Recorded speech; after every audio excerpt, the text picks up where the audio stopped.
Ja, hej, mit navn det er David Dahl. Du har sikkert stillet dig selv det her spørgsmål, hvorfor lever jeg? Du har stillet dig, hvad er meningen med livet? Er der mere end det her? Og et eller andet sted har du måske en længsel inde i dig, som håber på, at der er noget mere. At det ikke bare er de her i gennemsnit 80 år, at vi lever her på jorden, men at der er noget mere, at der er noget, der er større, at der er noget, som der er større end os mennesker. Og jeg vil sige til dig, at det er der. Og jeg vil ikke fortælle dig om min personlige erfaring og det, som det er, at jeg bygger min viden omkring Gud på. Men det, som jeg vil fortælle dig, det er noget, som holder. Det er noget, som holder fra nu og til evig tid. Og det er rent faktisk Bibelen. Bibelen er Guds ord.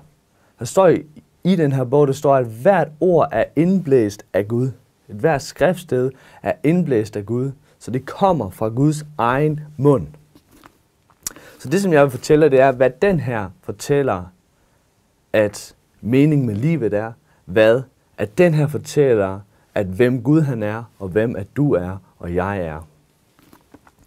Og jeg vil starte med at fortælle, at i begyndelsen læser vi i Bibelen her, der læser vi, at Gud han skabte himlen og jorden, og han skabte alt, hvad der er på jorden.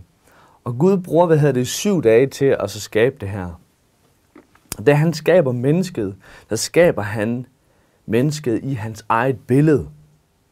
Og han blæser livånde i mennesket. Så mennesket er anderledes frem for alt det andet, Gud har skabt. Det er unikt, det har en personlighed, det har en fri vilje, det har en samvittighed, og de her ting, som der er os mennesker, at der skiller os mennesker fra dyr og fra bjerge og fra jord og fra træer og fra alle de her ting, som Gud han også har skabt. Men først så vil jeg lige have dig til at tænke på, har du nogensinde kigget ud en aften, hvor der du har tænkt, wow, hvor ender det her hen? Hvor der du kunne se stjernerne, og du kunne se det hele, og du har måske haft en stjernekikkert. Hvor der du har stillet dig selv det her spørgsmål, er der noget mere? Er der noget mere end bare det her, at jeg kan tage og føle på? Og universet er så mega vildt. Man har endnu ikke kunne måle, hvor det er, at universet stopper. Fordi så langt kan man ikke måle. Så ifølge mennesker, så er universet, det kan vi ikke måle. Det kan vi ikke måle og veje og gøre de her ting. Og i universet, der er den her lille bitte mikroplanet, som er jorden. Den jord, som vi bor på, hvor Gud har sat mennesker til at være. Og så tænker du sikkert, jamen, vi er jo så ubetydelige i forhold til universets størrelse og forhold til alle de her ting her.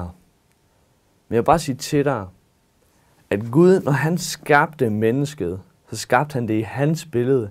Han gjorde det unikt. Han gjorde det sådan, så det er, at han ønsker at have en relation med mennesker, med dig og med mig. Så grunden til, at du lever, og meningen med livet er, at du skal have en relation med Gud. Ikke en religion, men en relation, et hjerteforhold med Gud. Det er det Gud, at han har skabt dig for. Og hvis vi prøver at så læse lidt videre i Bibelen, så læser vi om, at der kommer synd ind i verden. Synd betyder ulydighed. Det betyder, at man ser den første ulydighedshandling i Bibelen, det er Adam, at der tager en bid af den her frugt, af kundskabens frugt. Det eneste Gud han siger, at det må I ikke gøre. Mennesket bliver så fristet af djævlen, djævlen betyder modstander, Guds modstander.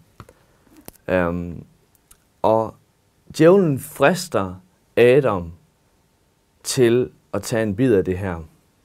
Og djævlen sætter spørgsmålstegn til Guds ord. Er det nu også rigtigt, at Gud han har sagt sådan og sådan og sådan? Kunne det ikke forstås på den her måde? Kunne det ikke gøre på den her måde? Og det, som mennesker gør, det er, at sætter tvivl til, om det, der står i Guds ord, at det også er rigtigt. Sætter tvivl til, at Gud han siger, at det er ikke sundt for dig at spise af kundskabens træ. Mennesket sætter tvivl til Guds ord. Og det, som der sker fra det øjeblik, at Adam er ulydig mod Gud, kommer der synd ind i verden. Det første, at der sker ved Adam og Eva, det er, at der sker det, at de får dårlig samvittighed. De flygter fra Gud. De har lyst til at komme væk fra Gud, fordi at, det er ikke rart at være der, fordi der er et eller andet på mig nu, som ikke føles rart. Og Gud kalder på dem og siger, Adam og Eva, hvor er I? Gud ved godt, hvor de er, men det er for at få dem frem fra deres skjul, for de skjuler sig for Gud. Og de kommer så frem til Gud, og så må de så tilstå, at de har gjort det her. Fordi at Gud, han er 100% god. Han er 100% ren. 100% ren er Gud. Så det, som Gud han bliver nødt til at gøre, han bliver nødt til at adskille sig fra Adam og Eva. Hvorfor? Fordi at nu er de lige pludselig blevet besmittet, og ikke er længere perfekt. De har været ulydige, de har overtrådt Guds standard. Så derfor rent faktisk Gud smider dem ud af paradis. Smider dem ud af paradis, som var på jorden engang, men som ikke er på jorden engang. Det er derfor, at vi beder, når vi beder Fader vor, ske din vilje som i himlen, således også på jorden. Fordi hans vilje i dag sker ikke på jorden. Og det er derfor, at Gud han ønsker at have en relation til dig og mig, så det er, at vi kan gøre hans vilje, sådan så Gud han ønsker at bruge os som hans redskaber. Så fra den dag af kom der ulydighed ind i verden. Kom der synd ind i verden. Så alle, at der blev født af Adam og Eva, alle deres børn, helt op til os, har synden i os, er besmittet med synden. Så det, som der egentlig sker, det er, at Gud i hele det gamle testamente siger, at hvis I offer et dyr, der skal et offer til, der skal en pris til at dække over jeres synd, som dækker over jeres ulydighed. Det er derfor, at Gud indsat præster til at være tjenere for Gud, hvor det er, at man læser om, at præsterne offer helt uplettet, nye dyr, altså nyfødte dyr, som var uden plet og så skam. Og præsterne offer det her som et sonoffer, som et offer for menneskers synd, for menneskers ulydighed. Og det, som der så sker, det er, at lige pludselig kan mennesker komme til Gud, fordi der bliver dækket over deres synd. Så det, som der før adskilte dem fra Gud, var nu, at det i hvert fald dækket over det. Men det var jo ikke bare nok, at det bare blev dækket over, for synd blev ikke tilintetgjort. Så det, som der egentlig sker, det er, at Gud, han ser det her, det er godt. Og han profeterer, han forudsiger, at der kommer en frelser, at der skal komme en, som er et nok offer til at tilintetgøre synden. Ikke bare til at dække over synden, men til at tilintetgøre, til at fjerne synden. Og han hedder Messias, som er Kristus. Det, som så læser om, det er, at i Matthæus evangeliet, det er der, at det nye testamente starter, der læser man, at Jesus han bliver født. Og Jesus han er Guds søn. Jesus har været til før, at jorden blev skabt, har været sammen med hans far i himlen. Det, som Gud så gør, det er, at han sender Jesus, som er sammen med hans far i himlen, han sender ham ned til jorden. Han sender Jesus Kristus ned til jorden. Og Jesus, han blev født af en jomfru. Det vil sige, at hans far er ikke et menneske, men hans far er Gud. Så jomfru Maria bliver, gravid ved Helligånden. Der er Fader, Søn og Helligånden. Det er 3 i 1. Det er en treenig Gud, vi har. Og det, som der sker, det er, at Jesus bliver født her på jorden. Og der står i Bibelen, Immanuel. Det betyder Gud med os. Lige pludselig, der bliver Gud med os, kommer her på jorden, er sammen med os. Og Jesus er det fuldtrykte billede på Gud, hvem Gud han er. Så vil du gerne vide, hvem Gud han er, så kig på Jesus. Jesus lever et helt perfekt liv, og kommer og siger en masse ting, og siger det her med den gyldne regel, blandt andet det her med, at du skal være mod andre, som du ønsker, at de skal være mod dig. Og Jesus kommer ikke for at dømme mennesker, men Jesus kommer for at frelse mennesker, for at redde mennesker. Så det som det er, at der er forskel på den gamle aftale, og så den nye aftale, i dag 2012, efter Kristus, altså i den nye aftale i Jesus Kristus, det er, at et hvert menneske, som putter hans eller hendes tillid, 100% tillid, tro på Jesus Kristus, overgiver sig selv til ham, vil træde i stedet for, at Gud han vil træde i stedet for, Jesus vil træde i stedet for ham, og tilgive ham. Så nu er det ikke længere, at Gud han, ser vredt på mennesket, men nu, for grund af, at man har taget imod Jesus, så bliver man dækket i ham. Hvis man forestiller sig, at det her, det er mig, så bliver jeg dækket i Kristus. Jeg bliver dækket i Kristus, sådan så det er, fordi at jeg tror på ham, jeg er i ham. Så lige nu ser Gud mig perfekt. Han ser mig helt perfekt. Han ser mig som den, som jeg egentlig er skabt til at være. Jeg er skabt i Kristus. Og så læser man så om, at Jesus han blev nødt til at dø for mennesker. Og hvorfor blev Jesus nødt til at dø? Hvorfor blev Jesus nødt til at lide så meget, som han gjorde? Fordi at Jesus bliver nødt til at bære verdens synd, verdens ulydighed. Så man ser Jesus, at han bliver pisket, han bliver slået, han bliver spyttet, han bliver hånet, han bliver gjort alle mulige vilde ting imod.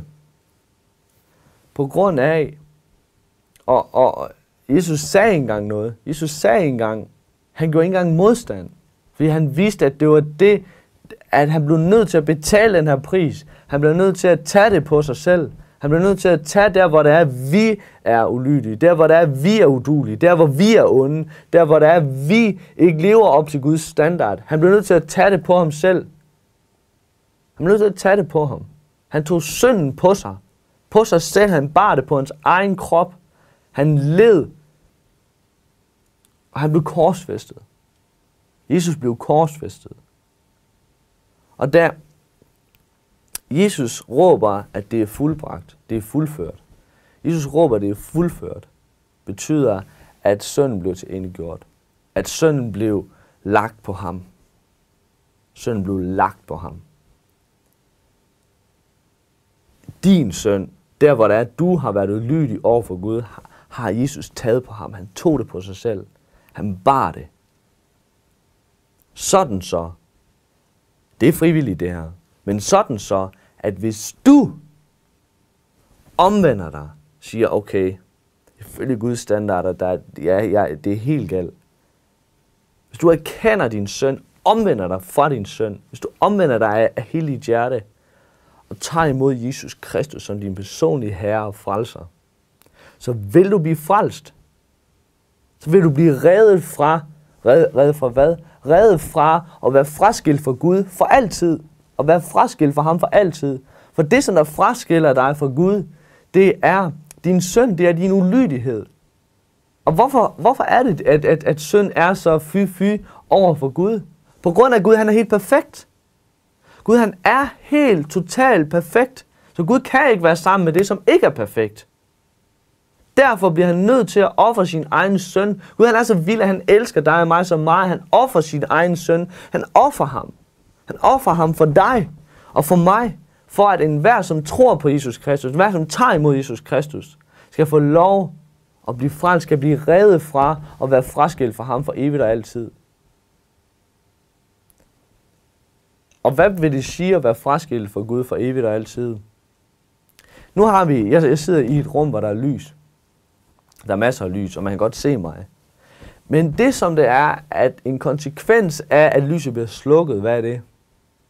Det er, at der er mørkt. En konsekvens af, at lys ikke er der, det er, at der er mørkt. Og faktisk på akkurat samme måde bliver Gud beskrevet som lys. At Gud han er lys. En konsekvens af, at Gud han ikke er der, det er, at der er mørkt. Fraskilt fra Gud, så kan man ingenting se. Der er ikke rart at være der, hvor der er Gud han ikke er. Og Gud, der hvor der er Gud han ikke er, det er i helvede. Han har lavet et fængsel. Han har lavet et sted, hvor det er, han ikke er overhovedet. Der er slet ikke noget som helst af ham der. Og det sted har vi et valg om, at vi vil gå der, eller vi vil vælge ham til at leve sammen med ham. Og den eneste måde, at vi kan leve sammen med ham på, det er, hvis Jesus vasker os ren ved hans offer, ved hans blod, ved det, som han gjorde på korset for dig og for mig.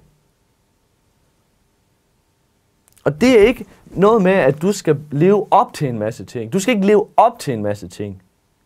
Men hvis du bare erkender, at du er en synder, hvis du bare erkender, at du ikke er god, for kun én er god, og det er Gud. Gud er den eneste, som er god. Hvis du erkender det af hele dit hjerte, omvender dig fra der, hvor der du er såret andre mennesker, der, hvor du ikke har sat Gud på førstepladsen, ham, som er grunden til, at du overhovedet lever. Hvis du omvender dig oprigtigt og siger, jeg kan ikke selv, jeg kan ikke selv, den eneste måde, at jeg kan på, det er igennem Jesus Kristus, og du tager imod Jesus Kristus som din personlige herre og frelser, så sker der det fuldstændig vilde, det som jeg har oplevet, og det som mange millioner mennesker oplever i dag, det er, at der vil ske det, at du bliver født på ny. Som jeg sagde til at starte med, så er man skabt af Gud, men man er jo ikke født af Gud. Man er jo ikke født af Gud. Så det, som der egentlig sker, når der er, man tager imod Jesus Kristus, og man begynder at tro på ham, det er, at Guds ånd fra det høje, Guds hellige ånd kommer, tager bolig i en. Lige pludselig så Guds natur bliver i en. Og Guds, altså Helligånden i en, vil på en naturlig måde føde det frem, som er den rigtige adfærd. Altså retfærdighed, den rigtige adfærd, den rigtige måde at opføre sig på. Og for mig, da jeg oplever det her første gang, der tænker jeg, det er godt vildt. Jeg bander ikke mere. Lige pludselig var der noget i mig, som det var, at der på en naturlig måde gjorde, at jeg havde ikke lyst til at synde mere. Selvfølgelig er jeg ikke perfekt, så derfor kommer jeg stadigvæk til at bombe mig en gang imellem, men slet ikke i så stor grad, som jeg gjorde før. Fordi der er noget i mig, der er noget, som Gud han skaber i mig, og det er ikke min egen præstation, men det er Gud, der skaber det i mig. Det er Gud, der skaber det i mig. Og jeg har et valg. Jeg har et valg, at jeg kan vælge at tage Guds ord til mig, og jeg kan vælge at lade være. Hvis jeg vælger at gøre det, så vil Gud skabe det i mig. Så vil han ikke bare sige, at det er en god historie, men Gud han vil skabe det i mig. Og derved får jeg en relation til ham. Jeg får en relation, jeg lærer ham at kende. Jeg ved, hvem han er. Og lad mig bare fortælle et kort vidensbyrd, fordi at jeg har bare sådan nogle små bitte jobs, hvor det er, at jeg kører blandt andet med aviser. Og det er jo ikke nok til at dække alle mine udgifter på, for jeg er kun afløser, ikke? Men jeg har en bil, jeg har husleje, jeg har de her normale omkostninger, som jeg har mobiltelefon og linser, har jeg også. Og de her ting her. Og hver måned, så skal jeg jo betale de her regninger, som kommer. Men jeg har sagt til Gud, jeg ønsker at tjene dig. Jeg ønsker at søge dit rige først, og din retfærdighed, så skal alt andet gives mig i tilgift. Og det, som jeg oplever hver eneste måned, det er, at Gud han er vild. At Gud han er den, som han siger, han er. At Gud han er trofast. Gud han er den, som han siger, han er. Så for eksempel den her måned, der havde jeg ikke flere penge. Så jeg bare, okay Gud, jeg takker dig Gud, at du har bare styr på det hele. Jeg har tillid til Gud, fordi jeg kender ham. Han er min far. Han er min himmelske far. Jeg ved, han elsker mig. Og så oplever jeg bare den her måned, at der lige pludselig er en, der får på hjertet og støtter mig. At Gud taler til ham og siger, hey, du skal støtte David. Og han gav mig 200 kroner. Og det var mere end nok til mine udgifter. Til det, som jeg har behov for. Og jeg oplever bare hver eneste måned, at Gud han kommer. Og han sørger for mig. Han er min forsørger. At lige så snart jeg vælger ham til, så har han mulighed for at vise, at han egentlig er den, som han siger, han er. Men Gud tvinger ikke nogen. Han tvinger heller ikke dig. Han tvinger ikke dig, men han giver dig et valg. Han giver dig et valg. Vælger du ham til, eller vælger du ham fra? Og de planer, som Gud han har lagt for dit liv, de er langt større, som himlen er over jorden. Så høj er Guds tanker. Og nogle gange så, vi mennesker, vi tror, vi er så kloge. Og vi bygger vores tro på erfaringer og på det, som vi selv ved. Men jeg ved bare, at det kommer ikke til at holde, fordi hvor mange gange har du ikke taget fejl i dit liv? Hvor mange gange har du ikke taget fejl? Jeg har taget fejl rigtig mange gange, så derfor ved jeg, at jeg kan ikke stole på min egen indsigt. Jeg kan ikke stole på min egen viden. Det kan jeg bare ikke. Men det, jeg kan stole på, det er Guds ord, for jeg ved, det holder i længden. Og Guds ord holder fra nu, og så til evig tid, der holder Guds ord. For Gud, han er den, som han siger, han er. Han er trofast, han er retfærdig. Og han er kærlig. Og han elsker dig. Han elsker dig med en evig kærlighed. En kærlighed, som aldrig hører op. Aldrig. Den hører aldrig op. Guds kærlighed hører aldrig op. Og det piner Guds hjerte hver dag, at du ikke vælger ham til. Det piner Guds hjerte hver dag, at du tror, at du kan selv. At du tror, du kan selv. Den eneste grund til, at Gud ikke bare kommer og bare overruler dig, er fordi, at Gud han er en gentleman. At Gud han har givet dig et valg. Han har givet dig et valg. Og tro, ikke? Og det kommer af det, der høres. Så rent faktisk, det som du tror på, det er noget, som det er, at du har hørt andre mennesker sige. Det er noget, måske du har lært i skolen, eller det er noget sådan. Og nu jeg fortæller, nu har du hørt omkring Jesus. Du har hørt omkring Jesus. Så nu er det muligt for dig at begynde at tro på det. Og det er ikke bare nok med at så bare tro på det, men Gud han vil gøre det levende for dig. Han vil gøre det levende. Sådan så det er ikke bare nogen død tro, men det er en levende tro. At Gud han kommer og viser, at den som han siger han er, at den er han, at han er trofast. Så det kan man sige, det er evangeliet. De gode nyheder, det er, at Gud han ønsker at være sammen med os. At Gud han ønsker at have en relation med os. At Gud han ønsker at tale til os og bygge os op og vise os, hvem han har skabt os til at være. Og gendanne os til det, som han har skabt os til at være. Men den eneste måde, han kan gøre det, det er ved, at du giver ham lov. At du siger, Jesus, tilgiv mig for mine overtrædelser. Tilgiv mig. Jeg tager imod den gave, at det er, at du offrede dit liv, for at jeg kan gå fri. For at jeg kan gå fri. Forestil dig det her. Du har været kriminel. Du har gjort et eller andet, som den danske lovgivning siger, at det må man ikke. Det kunne være, at du har slået en ihjel. Lad os bare sige det. Du kommer ind i retssalen, og dommeren siger, at alle beviser er på, at du har gjort det her. Der er vidner på, at du har gjort det her. Og du siger så til dommeren, jamen dommer, jeg kan godt se, at det var ikke så godt, og det var ikke så heldigt. Det var ikke så heldigt. Og så siger dommeren, ja, det er godt, at du har erkendelse om, at du kan se, at det ikke er særlig godt. Men for at jeg skal være retfærdig, så bliver jeg nødt til at dømme dig. Jeg bliver nødt til at dømme dig til fængsel. Jeg bliver nødt til at dømme dig til fængsel. Og sådan er det også med Gud. At Gud, han er også retfærdig. Han bliver nødt til at dømme dig til hans fængsel, fordi han er retfærdig. Og Gud siger bare det, at du har hadet dit hjerte til en anden person. Det gør dig skyldig i mord. Prøv at høre, der er ingen mennesker, der kan leve op til Guds standard. Ingen mennesker kan leve op til Guds standard. Ikke en eneste.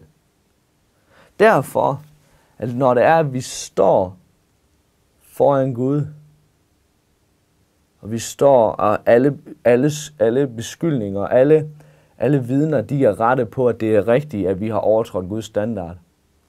Så kommer Jesus, han sparker døren ind, til retssalen og siger, hey, stop, vent lidt.